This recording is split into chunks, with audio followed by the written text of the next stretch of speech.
अस्सलामु अलैकुम प्यारे दोस्तों, पेशे खिदमत है खौफनाक देव। कई सौ साल पहले की बात है। अरब पर एक बादशाह हुकूमत करता था। यह बादशाह बहुत बहादुर था। उसने कई जंगें लड़ी और हर जंग में उसने फतह हासिल की। उस बादशाह ने दुनिया में जहां अपनी ताकत का लोहा मनवा लिया था, वहां उसकी रहमदिली के भी बड़े चर्चे थे। बादशाह किसी मुल्क को फतह करने के बाद रियाया से वही सलूक करता जो बादशाह बादशाहों के साथ करते हैं। उसकी अक्लमंदी की धाक बैठी हुई थी। बड़े बूढ़े, बच्चे और जवान सभी बादशाह से बेपनाह मोहब्बत करते थे। बादशाह भी रियाया की खुशहाली और खुशी की खातिर अपनी जान तक कुर्बान करने से दरेग नहीं करता था। यही वजह थी कि गरीब और अमीर सब बादशाह की सलामती और उम्र तवील की दुआएं मांगते रहते थे। उस बादशाह का एक ही लड़का था जिसका नाम तारिक था। बादशाह को शहजादा तारिक की तालीम और तरबियत का हर वक्त ख्याल रहता था, क्योंकि उसके बाद अरब का वही बादशाह होने वाला था। शहजादा जब जरा जवान होने लगा तो बादशाह ने उसकी तरबियत के लिए लायक फायक उस्ताद मुकर्रर किए। उसे फौजी तरबियत दिलवाने का हुक्म दिया। उन्हीं दिनों का जिक्र है। एक दिन सुबह सवेरे शहजादा तारिक अपने बूढ़े गुलाम के साथ सैर कर रहा था। सैर करते करते वो बहुत दूर तक निकल गया। उस वक्त मौसम बड़ा सुहाना था। सरसब्ज शादाब खेत अजब बाहर दिखा रहे थे। ठंडी ठंडी शबनम दिलों पर जादू कर रही थी और शहजादा तारिक सैर का लुत्फ उठाता चला जा रहा था। थोड़ी दूर तक चलकर एक सरसब्ज बाग आ गया, जिसमें रंग बिरंगे फूल महक रहे थे, भंवरे उड़ रहे थे, तितलियां नाच रही थीं और भीनी भीनी खुशबू से सारा बाग महक रहा था।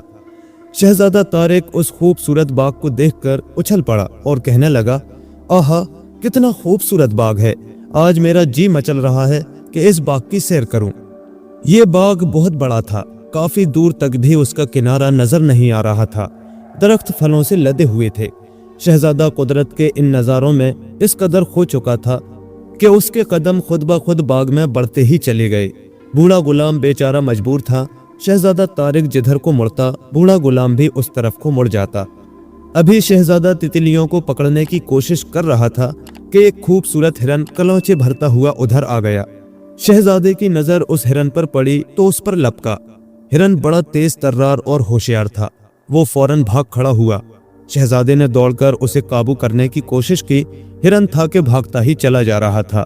शहजादा तारिक ने 1 मील तक उसका पीछा किया, मगर वो हिरन हाथ ना आ सका और शहजादे की नजरों से ओझल हो गया। शहजादा आखिरकार थक हार कर एक दरख्त के नीचे ठंडी ठंडी घास पर बैठ गया। इतने में बूढ़ा गुलाम भी शहजादे के पास पहुंच गया। उसने जो शहजादे को मायूस बैठे हुए देखा तो सारी बात समझ गया। फौरन कहने लगा, छोटे सरकार, आप यहीं तशरीफ रखें, मैं हिरन को अभी पकड़ कर लाता हूँ। यह कहकर बूढ़ा चला गया। शहजादा तारिक वहीं बैठा उसका इंतजार करने लगा। इसी इंतजार में दोपहर सर पर आ गई। शहजादा बूढ़े गुलाम की राह देख रहा था कि हवा में उड़ते हुए एक देव की नजर शहजादे पर पड़ गई। उसे शहजादे की मासूमियत बड़ी अच्छी लगी। उसने आंख के इशारे से अपनी गुलाम परी को हाजिर किया और कहा कि वो उस शहजादे को अपनी खुशबू के जादू से बेहोश कर दे। परी ने देव का हुक्म माना और देव शहजादा तारिक को बेहोशी की हालत में वहां से ले उड़ा। दूसरी तरफ बूढ़ा गुलाम खुशी खुशी तेज तर्रार हिरन को पकड़ लाया। उसने शहजादा तारिक को अपनी जगह मौजूद न पाकर बाग में उसे इधर उधर ढूंढना शुरू कर दिया। हर चंद शहजादे को तलाश किया, जोर जोर से उसे आवाजें दी, मगर शहजादा तो वहां था नहीं। जवाब कहां से आता? गुलाम बेचारा बेहद परेशान हुआ। वो हैरान था कि शहजादा कहां गायब हो गया है। उसने एक बार फिर किस्मत आजमाई की और शहजादे की तलाश शुरू कर दी। इसी जुस्तजू में उसे शाम हो गई। उधर बादशाह को फिक्र हुई कि सुबह का गया हुआ शहजादा शाम तक लौटा नहीं। रात सर पर खड़ी थी। बादशाह ने इस ख्याल से कि अंधेरा ज्यादा ना फैल जाए, शहजादा तारिक की तलाश में कई सिपाही दौड़ा दिए। इसी दौरान बूढ़ा गुलाम बादशाह की खिदमत में हाजिर हुआ। उसकी समझ में नहीं आता था कि बादशाह से शहजादे के बारे में क्या कहे। वो बादशाह के सामने हाथ बांधकर खड़ा हो गया। उसकी जबान खामोश थी और आवाज हलक में अटकी हुई थी और आंखों में आंसू थे। बादशाह इंतजार में था कि गुलाम कुछ कहे और हैरान था कि ये इस तरह खामोश और परेशान क्यों खड़ा है।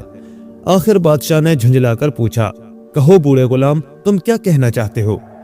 बूढ़ा गुलाम इस सवाल पर फूट फूट कर रोने लगा और बादशाह से सारा माजरा कह सुनाया।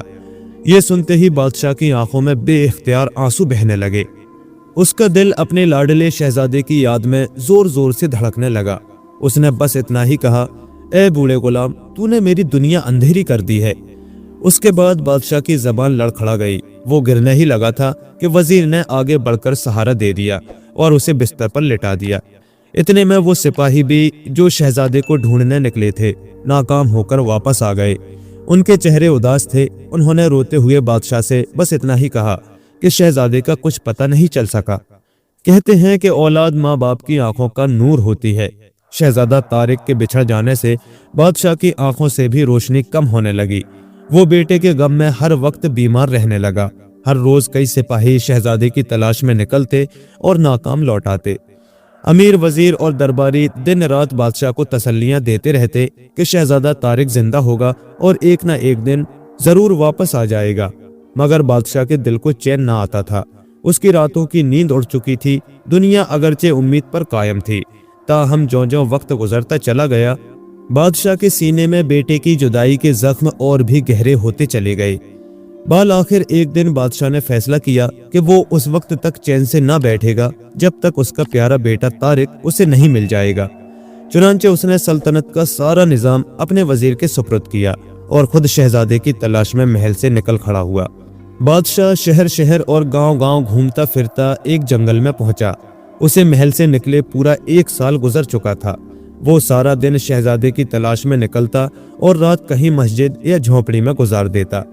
रात को वो अल्लाह की इबादत करता और गिड़गिड़ाकर दुआएं मांगता कि उसका बेटा तारिक उसे मिल जाए। सफर के दौरान बादशाह खाने के लिए शिकार करके लाता और उसका बावर्ची शिकार भूनकर शाम तक बादशाह के लिए रख छोड़ता। एक दिन बादशाह अभी खाने के लिए बैठा ही था कि जंगल में उस तरफ को एक फकीर आ निकला। दस्तरखान बिछा हुआ था और बादशाह ने एक लुकमा मुंह में डाला था कि फकीर ने सदा दी, मैं कई दिनों से भूखा हूँ, मुझे कुछ खाने को दो। बादशाह ने फकीर की सदा सुनी तो सारा खाना उसे खिला दिया। फकीर ने बादशाह को दुआएं दी। बादशाह ने पूछा, बाबा ये तो बताओ कि मेरा बेटा जिंदा है या मर चुका है।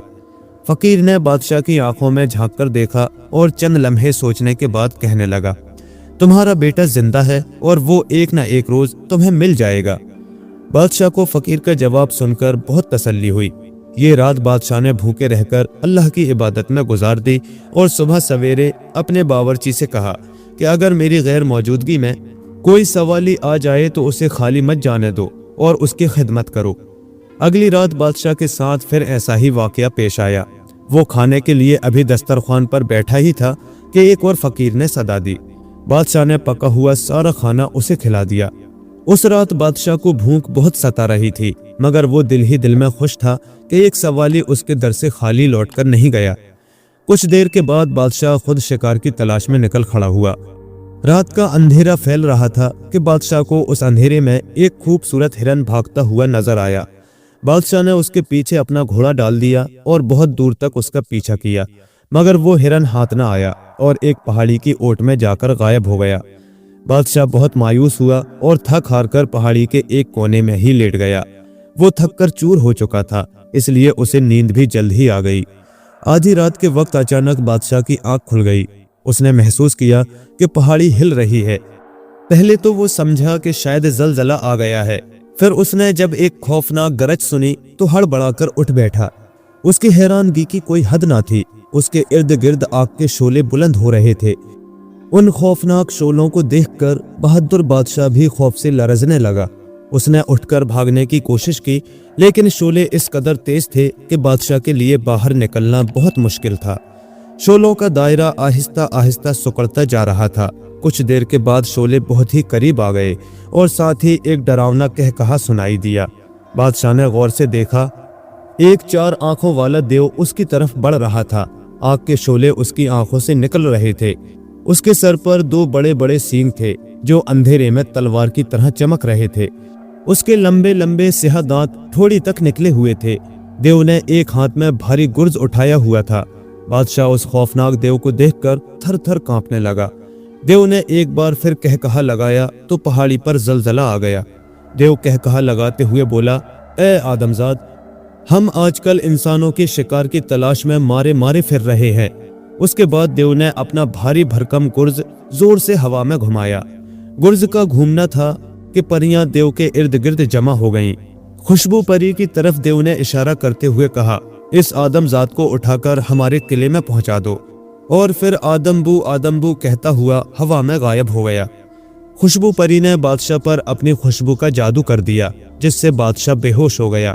اس کے بعد وہ بادشاہ کو ایک پرانے قلعے میں اڑا لائی۔ یہ کافی بڑا محل تھا۔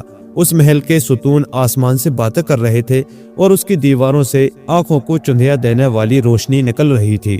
اس روشنی سے سارا باغ منور تھا۔ محل کی دیواروں سے معلوم ہو رہا تھا کہ یہ شیشے کا بنا ہوا ہے اور ان شیشوں میں ہیرے جواہرات جڑے ہوئے ہیں۔ بادشاہ اور خوشبو پری کے آنے سے پہلے ہی خونخوار دیو محل میں پہنچ چکا تھا۔ اس نے بادشاہ کو محل میں دیکھ کر ایک زوردار قہقہا لگایا اور حکم دیا کہ بادشاہ کو کال کوٹری میں بند کر دیا جائے۔ اس حکم پر 3 جن آگے بڑھے اور انہوں نے بادشاہ کو بے دردی سے اٹھا کر کال کوٹری میں بند کر دیا، جہاں ہر طرف اندھیرا ہی اندھیرا تھا۔ ہاتھ کو ہاتھ سجھائی نہیں دے رہا تھا۔ کالی کوٹری عجیب و غریب قسم کے مسالے کی بنی ہوئی تھی۔ اس کوٹری میں اور بھی کئی بدنصیب انسان پڑے ہوئے تھے۔ دیو یہ شکار اس لیے اکٹھے کر رہا تھا کہ کچھ عرصہ پہلے دیووں کی آپس میں بڑی بھاری جنگ ہوئی تھی اور اس میں اس دیو کو فتح حاصل ہوئی تھی۔ یہ دیو اپنی فتح کی خوشی میں ایک عظیم الشان دعوت کا انتظام کر رہا تھا، جس میں وہ ساری دنیا کے دیووں کو بلانا چاہتا تھا۔ کال کوٹری دن رات بند رہتی تھی۔ اس کی حفاظت کے لیے دیو ہر وقت پہرا دیتے رہتے تھے۔ بادشاہ بھی اس کال کوٹری میں قید تھا۔ اسے علم نہ تھا کہ اس کا لاڈلا بیٹا طارق کو اٹھانے کے بعد دیو اسے اسی محل میں لے آیا تھا۔ اس نے جب شہزادہ طارق کی صورت دیکھی تو وہ اسے بہت بھلا مانس اور معصوم دکھائی دیا۔ دیو نہیں چاہتا تھا کہ ایسے خوبصورت شہزادے کو اپنا ترنے والا بنا لے۔ شہزادہ طارق کی باتوں سے شجاعت ٹپکتی تھی، کیونکہ جب دیو اسے لے اڑا تو شہزادہ ہرگز نہ گھبرایا تھا۔ اس نے دیو کے ساتھ بڑی ہمت اور دلیری سے باتیں کی۔ دیو نے سوچا کہ ایسا بہادر اور خوبصورت بچہ ہم دیووں کے لیے بہت فائدہ مند ہوگا اور مصیبت میں کسی وقت ہمارے کام آ سکتا ہے۔ چنانچہ اس نے یہ فیصلہ کر لیا کہ طارق کی بہتر طریقے سے پرورش کی جائے۔ اس نے شہزادے کی تعلیم کے لیے لائق فائق جن مقرر کیے۔ جب شہزادہ طارق جوان ہوا تو وہ ایک دلیر اور تعلیم یافتہ شہزادہ تھا۔ اسے دنیا کا ہر ہنر آتا تھا۔ دیو اس سے پہلے سے بھی زیادہ محبت کرنے لگا تھا۔ اس کی ہر خواہش پوری کی جاتی۔ شہزادہ طارق جو چاہتا کرتا، دیو اسے ذرا بھی منع نہ کرتا۔ شہزادے کی حفاظت اور خدمت کے لیے پریاں تھیں اور کھیل کود اور سیر و تفریح کے لیے خوبصورت باغات، کھانے کے لیے لذیذ پھل تھے اور پہننے کے لیے ریشمی اور کم خواب کے لباس۔ دیو کبھی کہیں باہر جاتا تو وہ اپنے شیشے کے محل کی ساری چابیاں شہزادہ طارق کو دے جاتا۔ طارق کو اجازت تھی کہ وہ جس کمرے کو کھولنا چاہے کھول سکتا ہے، مگر اسے کال کوٹری کو کھولنے کی اجازت نہیں تھی۔ دیو نے اسے کہہ رکھا تھا کہ اگر تم اس کوٹری کو کھولو گے تو بہت پچھتاؤ گے۔ شہزادہ طارق اکثر سوچتا کہ آخر کال کوٹری میں کیا شے بند ہے کہ دیو اسے کھولنے سے منع کرتا رہتا ہے۔ ایک دن دیو کہیں باہر گیا ہوا تھا۔ شہزادے نے طے کر لیا کہ آج میں اس بند کوٹری کو کھول کر ضرور دیکھوں گا۔ اس نے پہلے باری باری سب کمروں کو کھولا، پھر دیو کا کمرہ کھولا تو وہاں ایک خوبصورت ستار پڑی ہوئی تھی۔ طارق نے ستار کو گود میں لے کر بجانا شروع کر دیا۔ ستار کا بجنا تھا کہ بہت سی پریاں رنگ برنگے لباس پہنے وہاں جمع ہو گئیں اور شہزادے کے ارد گرد ناچنے لگیں۔ ان میں سے ایک پری وہ تھی جو شہزادے سے بڑی محبت کرتی تھی۔ اس پری کا نام رخسانہ تھا۔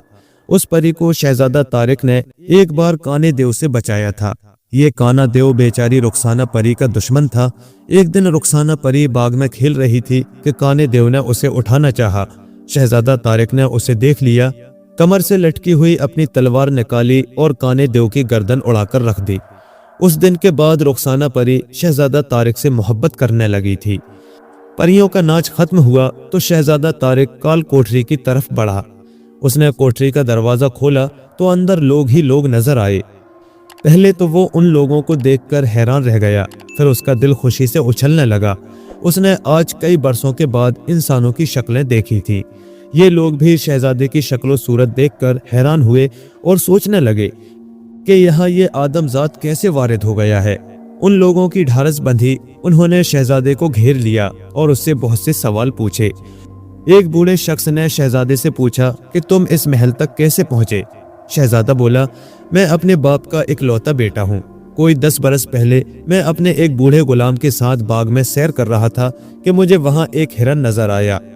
मैं उस हिरन की तलाश में दौड़ा, मगर वो हिरन मेरे काबू में ना आया। मेरा बूढ़ा गुलाम उस हिरन को पकड़ने के लिए निकला और उसके जाते ही एक खूंखार देव मुझे यहाँ उठा लाया। शहजादे ने जो ही बात खत्म की, बूढ़े की आंखों से खुशी के आंसू बहने लगे। उस बूढ़े ने पूछा, तुम्हारा नाम क्या तारिक है और तुम्हारा बाप अरब का बादशाह है? हाँ, शहजादे ने कहा, मेरा बाप अरब का बादशाह है। उसने कई मुल्क फतेह किए हैं। वो बहुत बहादुर है। खुदा जाने अब मेरी जुदाई में उसका क्या हाल होगा। शहजादा तारिक अभी अपनी बात मुकम्मल भी नहीं कर पाया था कि बूढ़े शख्स ने आगे बढ़कर उसे गले से लगा लिया और कहने लगा, मेरी आंखों के नूर और दिल के सुरूर, मैं ही तेरा बदनसीब बाप हूँ जो तेरी तलाश में इस काल कोठरी तक पहुँच गया हूँ। ये सुनकर शहजादे के मुंह से बेइख्तियार निकला, अब्बा जान। और उसके बाद बाप और बेटा दोनों देर तक गले लगकर रोते रहे। शहजादे ने बाप से वादा किया कि मैं अपनी जान पर खेलकर भी काल कोठरी के इन सब कैदियों को रिहा कराऊंगा। रुखसाना परी काल कोठरी के बाहर शहजादा तारिक और बादशाह की सारी बातें सुन रही थी। तारिक कुछ देर के बाद काल कोठरी को फिर से बंद करके निकला तो रुखसाना परी उसकी मुंतजिर थी। उसने शहजादे से कहा कि तुमने इस कोठरी का दरवाजा खोलकर एक बहुत बड़ी मुसीबत मोल ली है। अब देव वापस आकर हम सबको कच्चा ही चबा जाएगा। शहजादे ने कहा, मुझे देव की कोई परवाह नहीं। मैं काल कोठरी में बंद तमाम लोगों को रिहा कराने का वादा कर चुका हूँ। रुखसाना परी बोली, शहजादे तुम अपने इरादे से बाज आ जाओ वरना पछताओगे। शहजादा बोला, मैं हर कीमत पर काल कोठरी के लोगों को रिहा कराऊंगा, ख्वाह इसके लिए मुझे जान क्यों न देनी पड़ जाए। ए परी, क्या तू मेरी इस मामले में कोई मदद नहीं कर सकती? परी ने जवाब दिया, शहजादे मैं तुम्हारी सिर्फ ये मदद कर सकती हूँ कि तुम्हें जादू की डिबिया का राज बता दूं। अगर तुम ये डिबिया हासिल कर लोगे तो खूंखार देव खुद ब खुद मर जाएगा और काल कोठरी के कैदी रिहा हो जाएंगे। शहजादे ने पूछा, बताओ वो डिबिया क्या है और कहाँ है? परी ने कहा, गौर से सुनो। जादू की डिबिया हर वक्त देव की जेब में रहती है। उस डिबिया में एक सुई, कुछ नमक और माचिस की एक तीली है। जब कोई दुश्मन देव पर हमलावर होता है, देव सबसे पहले सुई उसकी तरफ फेंकता है, जिससे कांटों का एक जाल सा दुश्मन के गिर्द बन जाता है। दुश्मन उस जाल को पार करने की कोशिश करे तो वो जख्मी हो जाता है। फिर देव डिबिया से नमक निकालकर उस पर फेंकता है तो दुश्मन के जख्मों में दर्द की शिद्दत पैदा हो जाती है। उसके बाद वो माचिस की तीली जलाकर दुश्मन पर फेंकता है, जिससे कांटों के जाल को आग लग जाती है और दुश्मन उस आग की लपेट में आकर भस्म हो जाता है। रुखसाना परी की बातों को शहजादा तारिक ने बड़े गौर से सुना। दूसरे रोज उसने जादू की डिबिया हासिल करने की कोशिश शुरू कर दी। उसने बहुत सी तरकीबें सोची मगर कामयाब ना हो सका। आखिरकार उसने सोचा कि जब देव अपने कपड़े बदलने लगे तो किसी तरह से ये डिबिया निकाल ली जाए। रुखसाना परी ने शहजादा तारिक को एक दिन पहले बता दिया कि कल देव को अपने कपड़े तब्दील करने हैं। शहजादा दूसरे दिन का इंतजार करने लगा। सूरज की किरणें शीशे के महल की दीवारों से टकरा टकरा कर लौट रही थी। जब देव इतर के तालाब में नहाने के बाद अपने कमरे में आया, शहजादा तारिक भी उसके पीछे पीछे हो लिया। कमरे में पहुंचकर शहजादे ने देव से लाड़ प्यार शुरू कर दिया। देव को भी उस पर बेइख्तियार प्यार आ गया। उसने तारिक का मुंह चूमा, गालों को थपथपाया और जोर जोर से गले लगाया।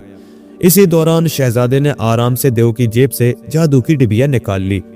देव खुशी खुशी महल से रवाना हुआ तो रास्ते में उसके दुश्मनों ने उस पर हमला कर दिया। उसने जल्दी से अपनी जेब से जादू की डिबिया निकालनी चाही। जो ही उसने हाथ जेब में डाले, उसके हाथों के तोते उड़ गए। डिबिया जेब से गायब थी। वो मैदान से भागने के मुताल्लिक सोच ही रहा था कि उसके दुश्मन देवों ने गुर्जों से उस पर हमला कर दिया। देव का तो उस हमले में कचूमर निकल गया। उसके मरने के बाद मुखालिफ देव तेजी से उसके महल की तरफ रवाना हुए। इतनी देर में रुखसाना परी ने, जो देव के साथ गई हुई थी, वापस आकर शहजादे को सब कुछ बता दिया। देवों की फौज को जब शहजादे ने महल की तरफ बढ़ते हुए देखा तो उसने जादू की डिबिया फौरन निकाली और सबसे पहले सुई को फेंका, जिससे देवों के गिर्द कांटों का जाल बुन गया। फिर उसने नमक छिड़का तो जख्मी देव चीखने और चिल्लाने लगे। आखिर में शहजादे ने माचिस की तीली जलाकर उन देवों पर फेंकी, जिससे उनके जिस्मों को आग लग गई और वो वहीं राख का ढेर बन गए। शहजादे के सामने अब मैदान साफ था। वो रुखसाना परी को साथ लेकर काल कोठरी की तरफ बढ़ा और उसका ताला खोल दिया। उसके बाद उसने काल कोठरी में कैद तमाम इंसानों से कहा कि आज से तुम आज़ाद हो। देव अपने अंजाम को पहुंच चुका है और उसके मुखालिफ देव भी मरकर खाक हो गए हैं। ये सुनकर बादशाह की आंखों से खुशी के आंसू छलक पड़े। उसने बढ़कर शहजादा तारिक को अपने गले से लगा लिया और दीवाना वार बोल उठा, मेरा बहादुर बेटा। कुछ देर बाद वो शीशे के महल से निकलने ही वाले थे कि सब परियां इकट्ठी होकर आ गईं। उन्होंने तारिक के बाप से इल्तिजा की कि शहजादे को हमें दे दें, हम यहीं पर इसे परियों के इस देश का बादशाह बनाना चाहते हैं। बादशाह ने कहा, मैं खुद बूढ़ा हो चुका हूँ, शहजादे तारिक को अरब की सल्तनत संभालनी है, इसे मेरे साथ जाना होगा। शहजादा तारिक आगे बढ़ा और ताज रुखसाना परी के सर पर रखते हुए बोला, तख्त की हकदार रुखसाना परी है, जिसने जादू की डिबिया का राज मुझे बताया। आज से परियों के देश की मलका यही होगी। परियों ने शहजादा तारिक के इस फैसले को हंसी खुशी कबूल कर लिया और फिर शहजादा तारिक और उसका बाप अपने मुल्क रवाना हो गए। प्यारे दोस्तों, कहानी कैसी लगी हमें कमेंट करके ज़रूर बताएं और ऐसे ही मज़ीद दिलचस्प किस्से कहानियों के लिए हमारे चैनल को सब्सक्राइब करें और साथ ही बेल आइकन के बटन को भी प्रेस कर दें ताकि हमारे आने वाले नए वीडियोस के नोटिफिकेशन आपको वक्त पर मिल सकें। शुक्रिया।